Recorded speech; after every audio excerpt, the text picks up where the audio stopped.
রাজধানীর ফিলিং স্টেশনগুলোতে জ্বালানি তেলের জন্য হাহাকার কাটেনি। কাঙ্ক্ষিত তেলের আশায় মাঝরাত থেকে পাম্পগুলোতে ভিড় করছেন চালকরা। ঘন্টার পর ঘন্টা লাইনে থেকেও মিলছে না জ্বালানি। এতে চরম ভোগান্তিতে পড়েছেন চালক, অফিসগামী যাত্রী ও সাধারণ মানুষ।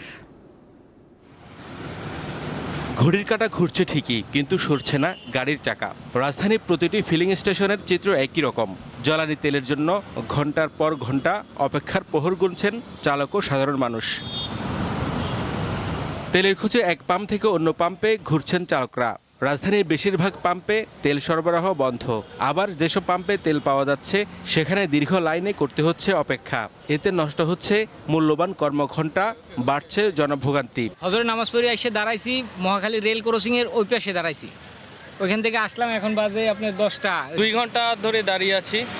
এই যে যা দেখছেন, কষ্ট রোদের মধ্যে দাঁড়ায় থাকা, এটাই। গতকালকেও আসছিলাম রাত 10টার পরে, 1.5 ঘন্টা দাঁড়ায় থাকার পরে বাসায় চলে গেছি। 9টা 20-এ এসে দাঁড়াইছিলাম সিরিয়ালে, এখন বাজে মোটামুটি প্রায় 11টা। এখনও সিরিয়ালে আছি। 10-12 লিটার তেল দেবো, এত তো একদিনের জন্য হয় না।